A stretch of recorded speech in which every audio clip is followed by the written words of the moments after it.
I'm John Altshuler. I'm Scott Bennett. We've known each other for almost 50 years. We grew up together on the playground. And now we're in the foreground and still growing up. From the playground to the foreground. Join the conversation. So normally I say it hasn't, been a period of time that we haven't seen each other, but we saw each other on Friday. Didn't we? Do you remember seeing me Friday? I don't recall. Oh, that's sad. What did we do? Where were we? John, we were Oh, we did. You tried to, you came up behind me. I didn't appreciate that. Yeah, you got to be careful. I don't First like of all, in that. a room of 1,000 people, you never know who will approach you. I know that. But and we you tried to manhandle me. I did. I got you, if you weren't, I would have taken you down, but there was enough people, I would have hurt somebody else. Yes. Than you. But we were together at the Austin Street Center lunch that they do every year. Yeah. Have you attended every year? No. Yeah, it's been some years. I've been before. Somebody invited me. I was glad to go. Your table was half full, half occupied. Yeah, it wasn't my table. I didn't pay for it. Sloppy. It would have been, right, well, I noticed it. But there were other, actually, I looked around, interestingly enough, at the other tables because they said it's full, but kind of like a football game, you're like checking out the empty seats. There was a lot of tables. They should have done better. They could have given away, that's what I was thinking, is there was a lot of probably lunch ordered for people that they could have given to people who need a meal. How'd you like the lunch? The lunch was okay. Fried chicken? I wish our guest today had fried provided chicken. the lunch. I know, but it's fried chicken. Yeah, it was fried chicken. Pretty good. Yeah, it was all right. Yeah. Dessert was fine. But more than that, I was excited to see Ed Norton. Are you a fan? Did you know anything about him? Never heard of him. Really? Nope. Well, you don't see a lot of movies, right? I know. Not since Fugitive. Yeah, he wasn't in The Fugitive. I know, but that's the last movie I really wanted to. Okay, well, that says a lot. That was a good one. Yeah. So I was excited to see him, and interesting to learn about his role and more his grandfather's role in kind of affordable housing. And as somebody who's like a prominent figure, I was kind of curious, like, why did they pick him? Did they get him off of a guild? As someone who wants to do a lot of speaking, I'm interested in how, the styles, the things they do. Mm-hmm. But besides that, I was just curious. I mean, I was moved. It continues to be one of the great philanthropies in Dallas. Homelessness is not a shrinking issue. So anything strike you about what you heard, what you learned, or just besides the chicken? I admire the Roby family so much. Daniel's the head of that organization, but then you've got a brother here who's instrumental in the golf course development out north, a big real estate developer. His wife's fantastic. The parents are incredible. Yeah. It's an incredible family, all they do. So that's one thing that strikes me. I met him before, and I liked at the end where he sort of said, and I know the thing is sometimes they'll say it and people won't take him up, like, come visit us. I'd like to, he's a pretty welcoming guy. If you've ever been down there, it used to be Austin Street Shelter, now it's a center. It's really evolved and grown. They do an amazing job in our city for a problem, that every city has. I feel grateful that I think we've talked in the past about the, well-funded nonprofits and philanthropies. They are certainly a leader. It does make me wonder, though, like when we talk about homelessness, I feel like there's an element of addressing homelessness that just wants to not see it. And I'm not saying this group, that's not what they're doing, but I feel like when I hear business people talk about ending homelessness, what they're really saying is they don't want to see homelessness. Like, get it off the streets, out of the way. Let's move along with conducting commerce. And I feel like that's the real struggle and the issue is, what does it really mean to address homelessness? Yeah, I kind of agree with you on that. I think it's a difficult problem for us to see, and it's in our face every day, and you'd rather not. If you don't see it, it's not a problem, right? That mentality. To some people, yeah. Yeah, so anyways, it was fun to see you there. You were wearing a jacket. I was glad you did have pants on that day. That's right. And I also know that we communicated, I think yesterday, about your time at the State Fair. I think your post said you did it in 36 minutes. Yeah. I'm pretty good, efficient when I go there too, if we're not, and I was curious, you were there, it looks like you might have had lunch there and left, right? Right. And you were commenting, and I think there's a lot of chatter about the cost of the fair. Again, I think it's probably something. It was $12 to enter, $9 for corny dog, $6 for lemonade. Yeah. But I feel like if I would have had a business lunch for 3 people, I probably would have spent $96 too. But would I it had have 3 been, people. Was it? You didn't comment on the quality of your corny dog yesterday, relative. Incredible. Yeah. So that's the thing is, people go there and it's a novelty and probably competing for entertainment dollars. Which corny dog do you get? They've evolved. I'm usually a pure, like I've been going since I was a boy, so I stay loyal to the straight up original. I like the jalapeno. Yeah, and I think they have a vegan dog.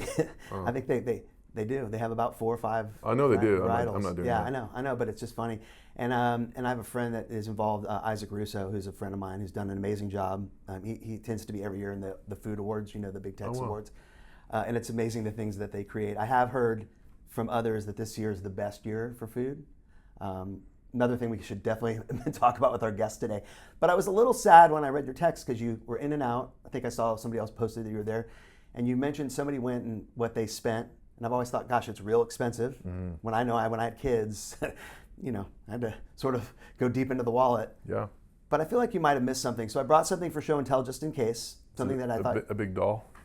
Yeah, I mean, John, how could you go to the fair without getting one of those? I mean, look at it, when we were going, like when we were younger, you wanted your dad to get you one. It was like a thing about, pride thing. To win one of these, you'd spend $50 to get this plush, now tariffed doll from China, right? Yeah, that's right.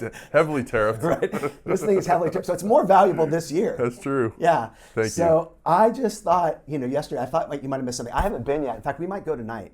I don't know, Lee's on the Why fence. would you not go on half price entry I got points? free tickets from Okay. the office. My, All right. my employer All does right. that, Nice. so I'm going to go. And I typically go for Texas Zoo. We're on the fence about that. Wow. As you might imagine, I'm just not sure where my heart is. I'm not quitting on my team, but just don't know if I want to stomach the whole day because it's real busy. Does your daughter have to have a ticket to get in there? Yeah, you do. Yeah, she's going to go to the fair and probably get one of these instead of going to the game. She's going to spend the same money, on getting one of these. Oh my God. Yeah, so I just thought, what do you think of the stuffed animal? I can't stand them. Yeah. And that one in particular is just like, I don't want Yeah, that. well, it's I don't funny. want it. This one, Why would I want that? this one is interesting. More clutter. I was pretty happy why I kept it. And ironically, in previous episode when I had the baseball glove, things that I brought with me, that this has actually made it to the new, downsized place. This is still So with me. that's not being given to me. No, it's not being given to you. Don't worry. Thank you. I know you don't like dolls or movies. Why do you have it? Well, it has a little bit of significance in the year that I Did you won get this when you were in your artificial heart? No. Okay. This goes back, I think this is a 2015. I don't think you're going to see this at the fair today. Okay. I might just show up at the fair and carry it around so I don't have to spend the money. That's right. And people will be like, wait, what booth did you get that? And I'm like, no, I got it. Well, anyway, I'm glad that at least I got to bring it and take you. I just thought maybe you missed the Midway. Didn't go. I didn't go to the Midway. Okay. I didn't make it. All right, well, if I win one this year, I'll take a picture and send it to you. I might win one for you and then drop it off at your doorstep. That'd be good. But I am super excited about our guest today, and after the break, we're going to have a fascinating chat. We'll for sure see what he thinks about stuffed animals and, more importantly, the food at the fair. That's right. Would you like to be our guest? Or is there someone you would like to see on the show? DM us through social at Playground Foreground. We look forward to hearing from you. Our guest today is owner of Katz Bros Hospitality, Dallas Treasure, with restaurants Clifton Club, Beverley's, Claremont, and I'm not leaving out Greenpoint. Welcome to the playground, Greg. Thank you. Thanks for having Welcome, me. Katz. Excited to be here. So, out of the gate, just for people who may not know you, 90 seconds on your background. It's pretty fascinating. Just whatever you want to share. Oh gosh, been in the restaurant business a long time. Kind of starting in Dallas. Had the opportunity to move around a little bit. First part of my career was all cooking, culinary, chefs, working in kitchens. Second part of my career was more front of the house, operations. And then kind of the last part, I guess, has been kind of moving into ownership, entrepreneurial side of things, creating concepts, things like that. So that's kind of it. I mean, I can, go into the kind of all my experiences, but that's where we are. Plano ISD. Yeah, Plano ISD, but Plano Wildcats. Yeah, Plano Wildcats. Yeah. So North Dallas guy, Yeah. but you didn't. Your background's a little fascinating. Your family's from South Africa, yeah. right? So I was born in Durban, South Africa. Grew up in Cape Town. Moved to America when I was 11 years old. Went to, grew up through sort of the Plano public school. At that point, Plano didn't go past Spring Creek. Spring Creek was a field. So that's how much it's changed. Did that. Went to Austin Community College for a year. Really didn't know what I wanted to do. I actually worked at the original Texadelphia on the drag, making cheesesteaks. I was there a lot. But I was kind of lost and didn't know what I wanted to do. Being Jewish and South African, kind of common, I moved to Israel, what would have been my sophomore year, and worked on a kibbutz. when I got there, it was the summertime. I was there picking olives and the olive trees, and then it got cold. So my job, I started working in basically what the cafeteria was. And that sort of started to kind of get this thing, oh wow, I actually enjoy being around food and, sort of taking care of people. And like, there was something that clicked there. So during that time, I decided I was going to go to culinary school. So I go back to Austin Community College, my head's on a little straighter, but it still didn't feel right. It just wasn't me. So I came back. My dad took me to Del Frisco's on Spring Valley for my birthday. One of the most famous waiters in all of Dallas, his name was Alan Bush. He was taking. I love Bush. Yeah, he was passed away. But He was taking. I owe him my kind of life. So he's taking care of us for our birthday, and I'm telling him, oh, I'm going to go to culinary school. I'm so excited. He's like, what a waste. What are you going to do that for? He's like, you need to go work for my best friend, Dean Faring at the Mansion. So Bush walks away. I look at my dad. I'm like, who's Dean Faring? I don't know what that is. So anyway, long story short, Bush connected me with Dean, and I didn't know. I was just super hungry at that time. I wanted to get into this. So I was texting Dean, calling Dean, not knowing he was like this world famous chef of like the mansion on Turtle Creek. Mm-hmm. Actually, he hadn't responded because he was so busy. So I actually drove down to the mansion and went down through sort of the security part and drove up.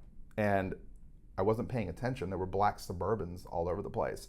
So I get out of my car, walk. I'm trying to find Mr. Faring. I don't know that you even call people chef.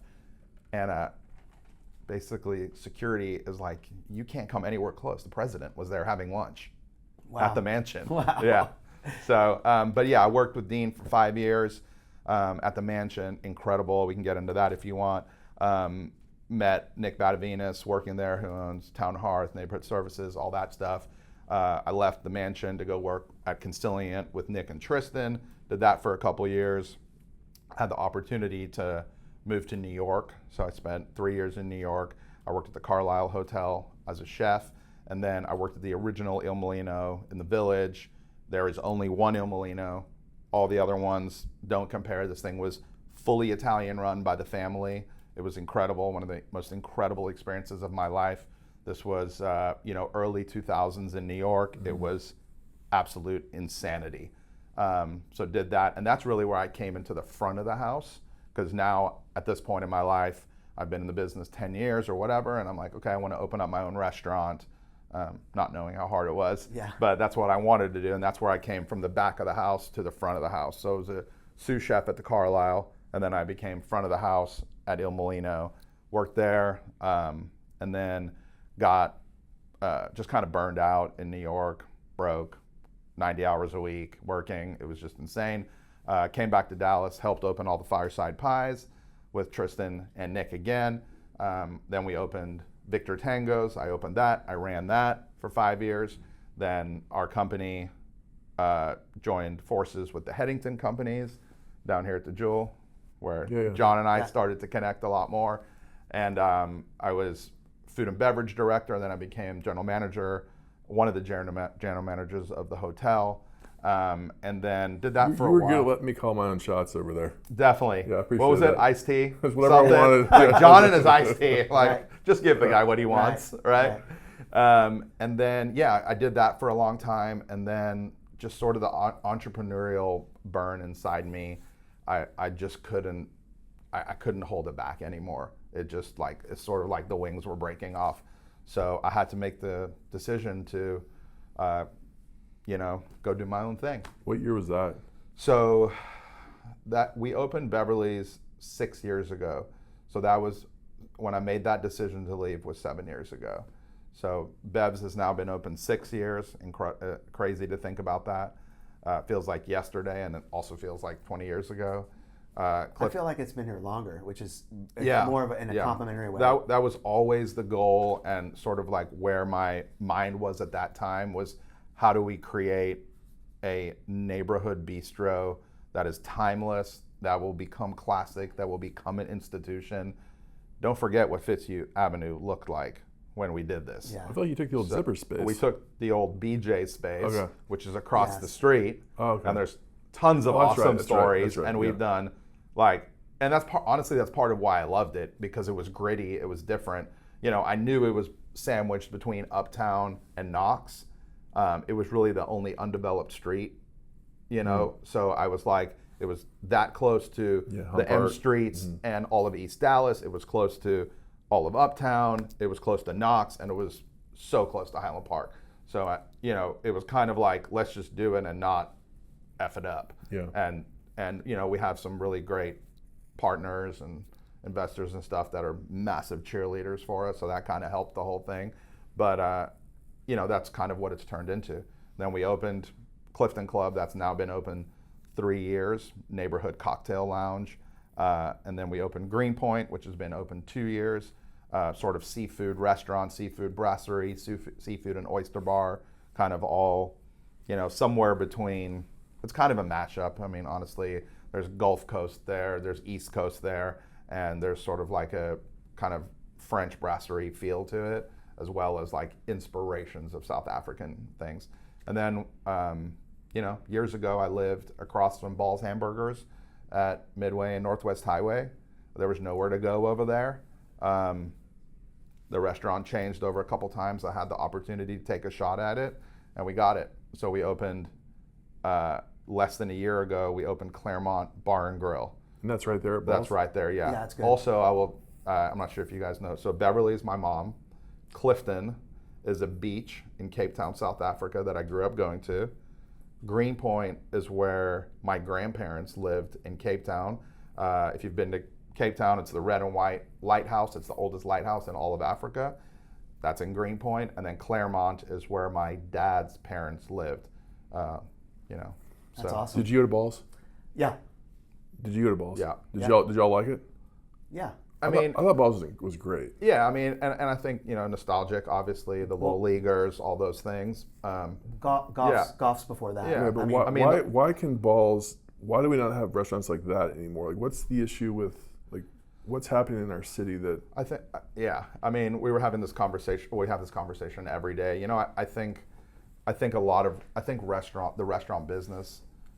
There's so many great things about it, but unfortunately, it's sort of moved away from food and hospitality, and it's like, it's a PR machine, it's a marketing machine, it's a social media machine, and so while there is a portion of people that will go to restaurants because they're interested in the food, that's not what the majority is, unfortunately, right now. And you know, it's part of a cycle, right? I think that's just where we're at. Does it also tie, though, to the rent level? Does it tie to the rent levels that restaurants are having? Absolutely, yeah. If you're selling burgers at, I mean, I'm sure at Balls, the burgers were $5, $6, $7, under $10. Right. Now a burger at all of our places is $19. So just give you an idea there. But I mean, if you're paying $80 a foot more, I mean, and not selling any alcohol, you probably can't go into an A+ location. I think this is the key point for our city, because our city has become like an international megapolis, right? It's just big time. Yeah. In all the ways, Yeah. including the price. Yeah. Everything's expensive. The Yeah. rent's expensive. So if all the restaurants have to pay $90 a foot, Yeah. you end up with Fernando's blown out. Yeah. And you don't have a Mia's. And it's Yeah. like, I Yeah. think there's a lot to be said for having Yeah. those kinds of places. Oh yeah. well, you have Absolutely. you have a secondary issue, which is staffing, right? Because we also have this. We're meeting where people want to maintain a lifestyle. So Yeah. the American worker is entitled, Yeah. and they want the next job or the job after that. So when you have a down market concept like that, right? I think, yeah, and I think some of it's, you know, younger generation. Like, I mean, I try to go to New York as much as I can, obviously, because I lived there for a little bit, and it feels, I have a big connection to it. But there's something so beautiful about keeping older buildings, you know, sort of charge the people rent who you can, but let's have this great mix and find a balance between sort of old and new. And unfortunately, we don't do that super well here in Dallas. we take old buildings and we scrape them and we build a big high rise. And it was just kind of a bummer. I wish there would be more of some kind of balance between that. I know it's tough when you're being the landlord, you're borrowing money, this and that, but maybe it's like, hey, let's give this mom and pop who's been here 20 years or 15 years. I mean, 10 or 15 years in the restaurant business, that's a good run. I mean, can you name 10 restaurants in Dallas that have been around for over 20 years? Well, I'm in a lunch group. The answer is you can't. Bubba's. The answer is you can't, because there's not. Well, Bubba's, Amore, I'm in a lunch group. Goff's, That's what we do. Javier's, We go. Bob's. Let's answer the question. Well, Dunstan's has been here 70 years. Okay. You have 4. Kieran Court, which I'm just telling you, these are restaurants. 'cause we Newhouse. got Prego. Newhouse. I love it. South African. Yeah. Mervyn Sacker. There last night. The best. He's the greatest. Merv's the best. Yeah. Yeah. You have the. But we're kind of stopping. Yeah, you're on 5. Well, there's a Parigi. on Marsh. There's an. I just know because we're going to. Them. Yeah. That's why I know. Yeah. I wouldn't. That's Yeah. actually our goal. Is that Yeah. we go. Yesterday we were at. So there Can't is. There's beat less these. than. But what's yeah. your point? That we, like, these restaurants are having to close because they can't afford rent or the neighborhood's changing. So it's just a shame that we're losing, we're losing a lot of those I'd restaurants. add Mia's, Avia's, and John's to the list. Yeah. All kind of like hole in the wall Yeah. type places. And you're right. let's see what happens, right? Cooties and okay. Hanks. And Hanks. Okay. What's it, Hanks? Oh, the one over Uh-huh. there. Yeah. Well, let's see what continues to happen in Snyder Plaza. Let's see what happens on Greenville. That's starting to redevelop with John's over there. Yeah. In fact, I think that building's being scraped. That's what I heard. Oh, wow. Yeah, high rise going up there. So great for the city. The city's growing. I love what's happening. I'm a part of it. I want to be a part of it. Just wish we could find a little bit more balance. I have one more to add to the list, Hillstone. And I have a question for you. What does Hillstone do better than anyone else? Consistency, training. Like we always joke about it. No, you can't change this. No, you can't wear a hat. No, we can't substitute that. They love to say no, no, no. But you always know what you're going to get. It's always the exact same way. It's always delicious. And I think for a lot of our restaurant, like a lot of the restaurateurs, like kind of my friends and stuff like that, it's kind of it's definitely one of the North Stars, just the way they do And Bennett things. can't wear a tank top. That's Yeah. true. I know that is true, John. I know that the hardest part. I think it was interesting. I mentioned to you guys, and I just was fascinated because Yeah. I knew you were coming. How do you do this for 70 years? The Dunstan family. So it'll be 70 years. The guy's 94. Yeah. Okay. Yeah. He said he was broke twice. So I'm looking Yeah. at you going that people make a I decision. bet he owns the building. He does that building on Harry Yeah. Hines. I have not because they have one Yeah. on Lovers. We went to the one on Harry Hines. Does he own both of them? I think so. I would be anyone you ask in the restaurant business. It's been a ride. You can't- It's Emotionally, that you get attached to it too, right? So like Oh. at some point, right, you love these things. I These are your literally babies. don't sleep. I'll wake up at 3:00 in the morning looking at sales. Oh, we did $100 less than we did yesterday. Our restaurant's going to close. The world's coming to an end, no. and it's a constant. We're on this all the time, and at some point your back's against the wall. A lot of us opened restaurants, with no money and had to figure it out. So we've all had ups and downs with it. I think what's important to you, and again, we've met a few times over the years, but when you had Victor Tango's, at that age, we were coming there pretty regularly. Yeah. I'd come with my friends. Where was it? On Henderson. On Henderson, yeah. Okay. And we would just come in, and I would always be there. My Yeah. friend Richard would know you. Sure. And we just loved that you were like, I didn't know you. I immediately felt like Yeah. I did. And you got to get that. I Yeah. have the same with my friend Kenny. Kenny Bauer's a friend. sure. He's a personal Yeah, friend. and I just think- want to cheer for you. Yeah, you and know? I think part of this is like sort of where the restaurant business is also changing. They're like, the restaurant business used to be like, hey, like, I'm Greg, I'm a cook or a maitre d' or whatever. I'm going to go open up my own restaurant and I'm going to work my heart out and I'm going to be in that restaurant every single day, every single night doing it. And like, we just don't have a lot of that anymore. It's That's like, Albernaise. That's Albernaise. Yeah. But like, again, there's Al's, there's Javier. Yeah. You have to be there, right? And like that's- even like a great friend, Alberto Lombardi, one of the greatest in the city. When Al started, I mean, that's kind of how he was, right? I mean, he's always been a hard worker. He's been in this business almost 50 years. He opened his first restaurant almost 50 years ago. And when Al opened his first restaurant, he was there all the time. But now, you know, he's got a lot of restaurants, and he can't be in the same place. So, you know, I think in sort of cities, maybe New York, San Francisco, you know, Paris, like some of these sort of bigger cities, I think we're getting, there's more of that, where like the restaurant owner is in there all the time.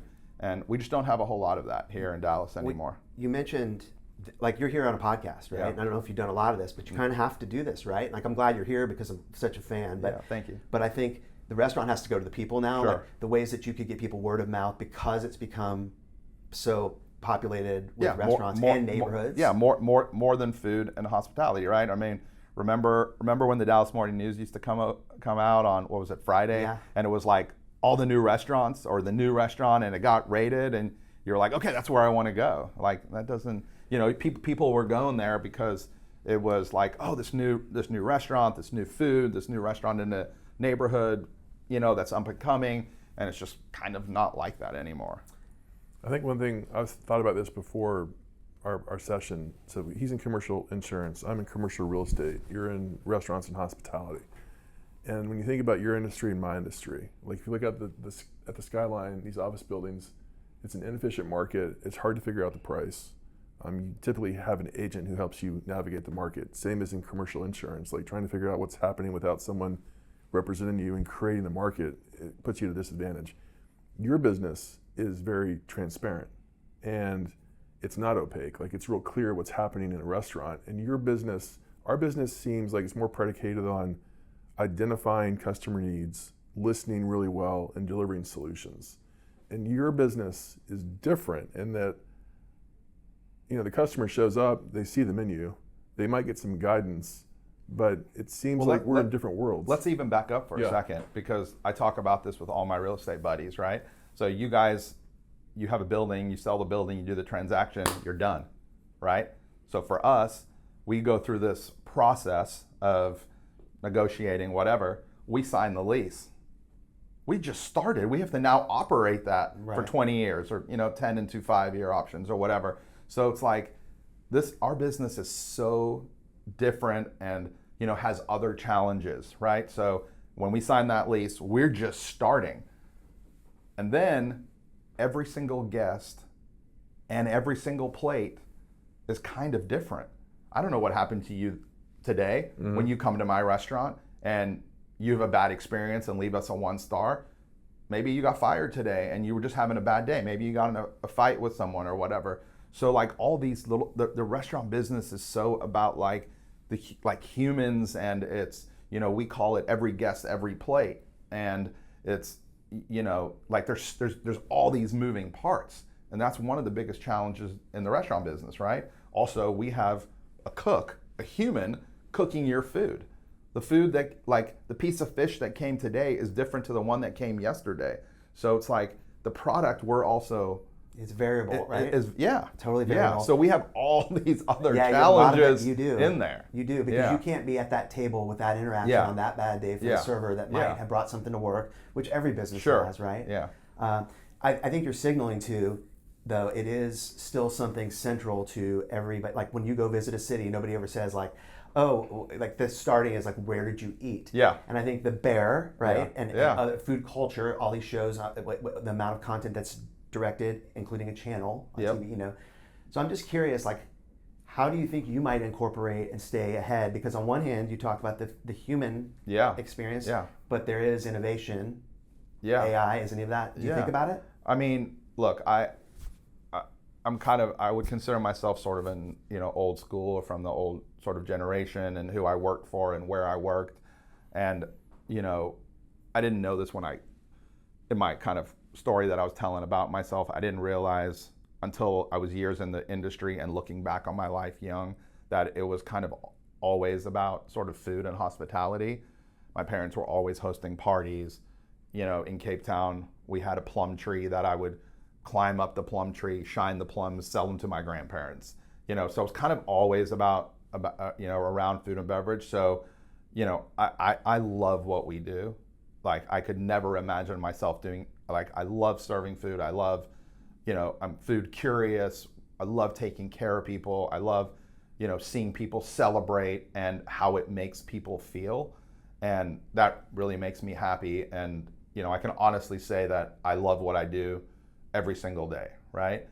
But now, with that being said, we have to adapt and evolve with the restaurant business, right? So we have to keep doing everything we're doing. We have to hire great people, good humans, right? I don't care how much experience you have. Let's hire good people. Let's work with people that we want to be around. Let's do constant training. I do an incredible amount of research. To your point, when I think about a vacation, it's not even it's more like, okay, where do I want to go eat? What city do I want to go eat in? It's not, and then that's how I sort of plan my trip. But tons and tons of research, a lot of eating out, a lot of talking to people, reading restaurant menus, keeping up with trends, all those types of things. I get all my ideas from who I hang around, what I read, and where I go. Yeah. So the traveling, I think, would be especially important if I was running restaurants. Yeah. To learn more about Greg Katz and his full slate of offerings in Dallas, check out Katz Bros Hospitality on Instagram. That's KATZ BROS Hospitality. So, Greg, I know you talk about how hard it is to make it. One thing I notice about you, and just you have a supportive group of friends, I think, that you've really gotten involved with, right? Yeah. I think a variety of those people help you. Some of them are partners. Yeah. Talk a little bit about that. I think it's pretty awesome. Yeah, I think, I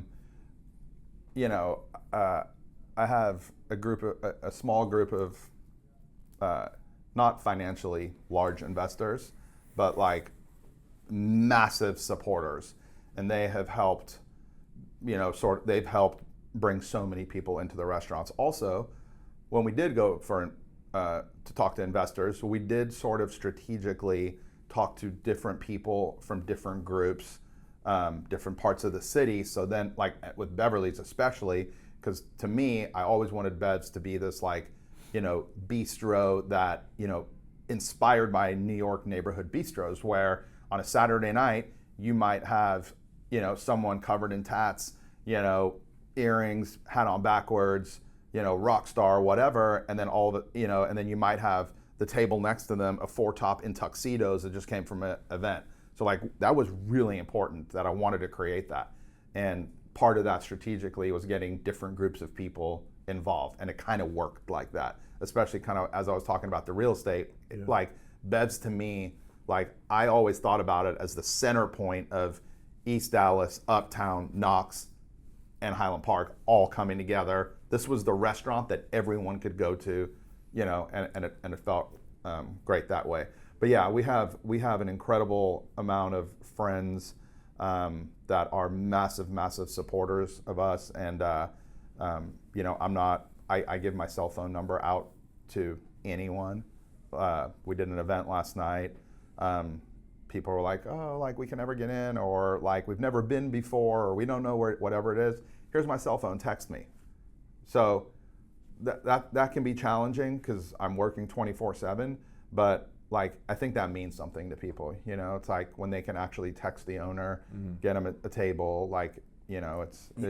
Done that yeah. Since I ever knew you. Yeah, and we do that, yeah. Also, maybe this is not the topic right now, but my brother, who's my partner, we are very hands-on. We both sort of came up that way, and a lot of the time when you're at one of our restaurants, you're going to see us maybe in the kitchen, maybe running food, maybe bussing tables. We're in there. We're a part of it.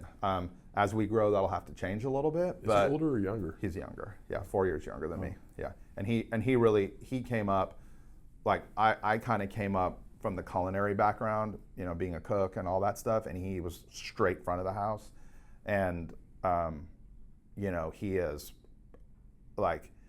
he's kind of like a restaurant engineer. He is black and white. He is systems oriented, and I am not. I am gray, no systems. Yeah, he's he will have a meltdown if the knife and fork are not in the right place. I'm like, how's the food taste? But it's You know? but it's interesting. Oh, it works incredible. Yeah, and it leads into I think probably what you both have. You Yeah. mentioned the concept of a kibbutz, and Yeah. John, you don't know what a kibbutz is, right? Well, I know it was central to October 7. But before that, you don't know what it No, is. You never don't heard even of know it. what a kibbutz is. So, Yeah. so explain what a kibbutz is, and I think it probably had a profound impact on your Yeah, you have work ethic. Yeah, I mean, you know, at its root, it's a community of people that kind of all do a different job, and everyone's, you know, basically equal. So, like, I worked in the kitchen. You might work in the furniture factory. You're going to be a teacher. This person works in the laundry, and everyone kind of works together and does it. Yeah. It just has its own economy with no money. Yeah. Well, nowadays they're different. Like the one I worked on now has like a winery.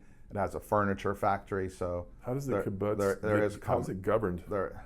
They have their own, right? They have their own. It's like it would be like a homeowner's in Okay, so in it's modern not, day. it's like that. It's not But like it's more. so- No, but it's not. I think a homeowner's is sort of like, you know, just a forward-facing thing. Yeah. This thing is like you have a job, you supply to the community, you eat together, Yeah. right? You truly, it's community at its core, right? How many people? The one that I was on had, I think, just over 1,000 people, but they're all different sizes.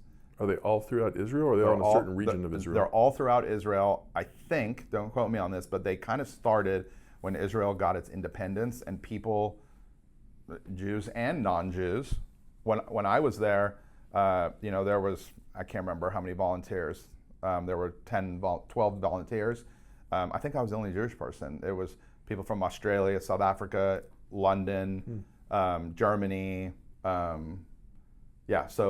anyway, these kibbutzes popped up all throughout Israel when it got its independence, because people were moving from all over the world to like help build this country, and that's kind of how it started. So there were little communities all over. And lots of work ethic, right? Tons Yeah. of work ethic, hardworking people. Yeah, Yeah, so yeah. it's really. 6 days a week, you know, sun up, sun down, which is another part of the restaurant business. I've worked 80 hours a week since I was 22 years old in the restaurant business, and we still do that. Hopefully we can cut that down a little bit, but I mean, that's the restaurant business. You have good shoes. You have good shoes. Yeah, right? I mean, I change them all the time. No, and I think there are different kinds of restaurateurs, you know, and it's all great. But there are, you know, certain people that might be a CEO of a restaurant group, or there's like someone who came up in the restaurant business that is working in their restaurants all the time. So there's all different kinds of, you know, owners, I guess. All right, Greg, we like to do topics from the hat. Okay. Put some things in here. We're just going to go a minute on them. No, just whatever comes to mind. Since you're our guest, you get to pick first. Oops.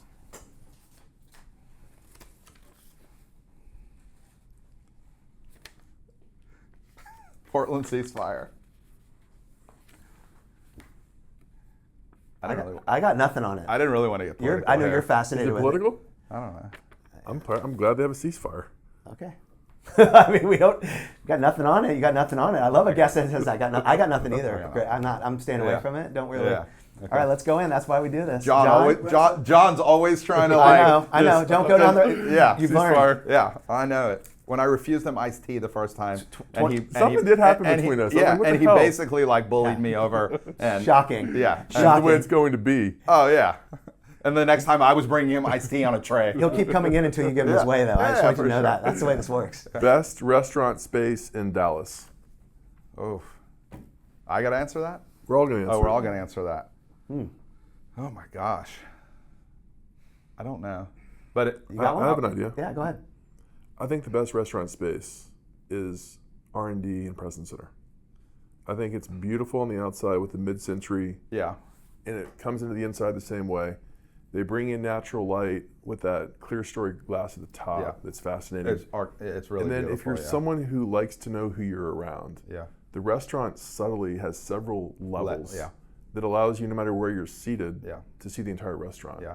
So I think it's fantastic. I got that. I would say, I mean, my head was kind of going to something kind of a little bit more old world when I was trying to think of it. I'll say from modern, I mean, I think Mr. Charles is just absolutely beautiful. Benji and Chaz and the Seeds. I mean, incredible.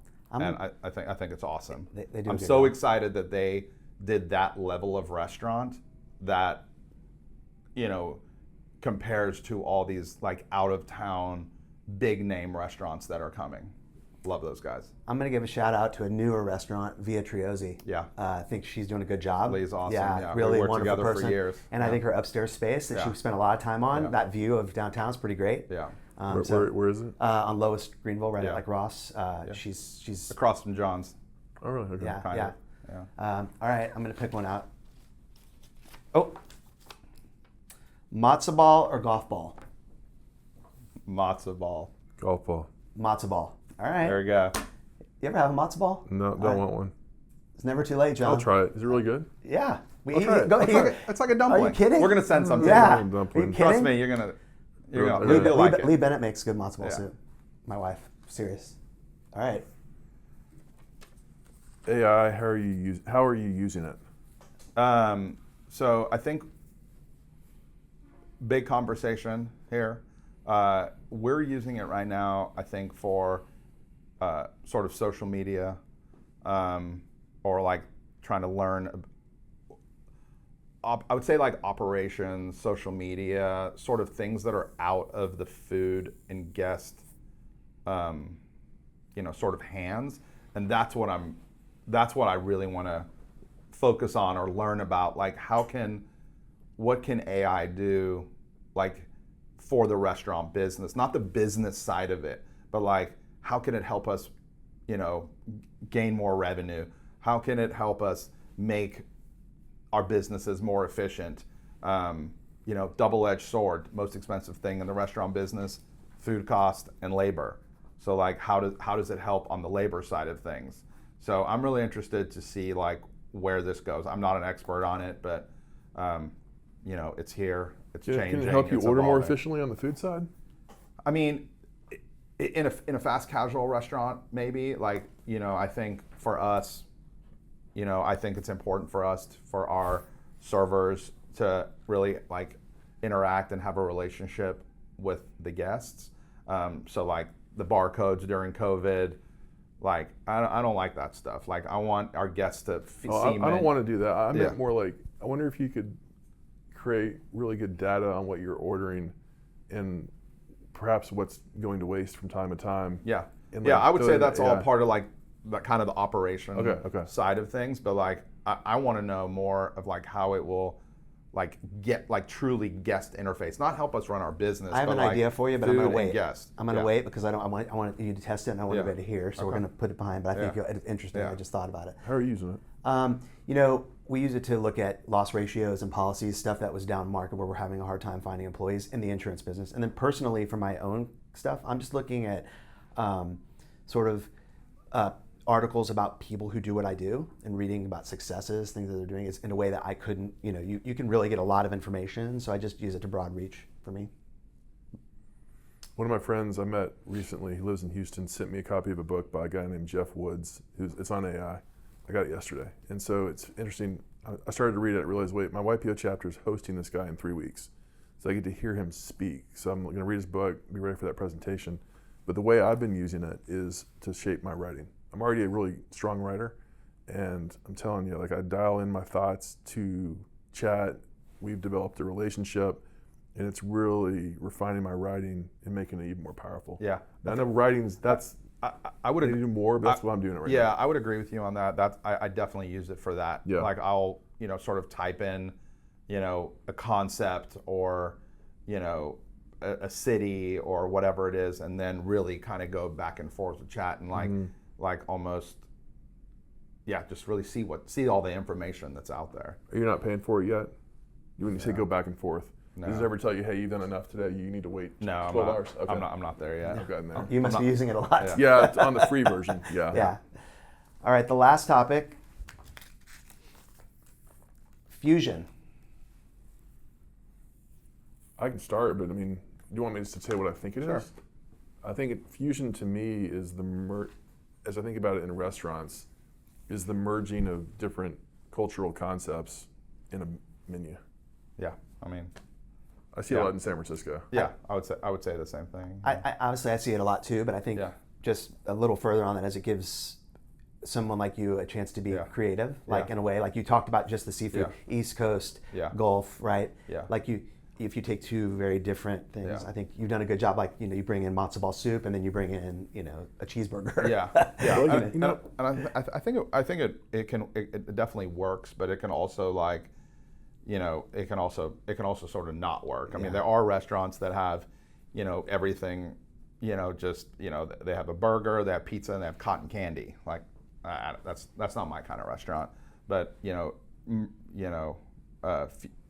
fusion of different ethnicities or types of food, like that can really, really work and be special. And actually, I do wish we had kind of more of that in the city.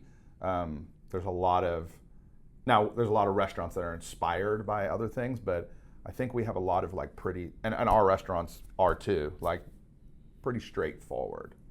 I think that's a lot what our guest wants. But stay on fusion for a second. Think about Dirk Nowitzki, like an athlete who embodied fusion in the sense that he was a big man and had a big man's game, but he was also the first big man who brought in that outside element to the game. So he combined different manners of play and became the very best player. Yeah, I think fusion is relative to whatever you're doing. Yeah. You were expecting me to say cold fusion. You were expecting me to go way deep on the science, weren't you? You are a science man. You still, why don't you cold? He wants to go into cold fusion. Go into cold fusion. No, but I would just say, if you saw the movie Real Genius, with how long ago was that? An older movie, but an amazing movie. How old? Was it when we were in high school? Listen, you need to go watch it. But yeah, it was in high school, and it's an awesome movie. I want to watch Downhill Racer. Okay, well. Do you know what that is? No. It's a Robert Redford movie. Oh. And they say it's the best skiing movie ever. I mean, there's a lot of funny skiing movies, but interesting.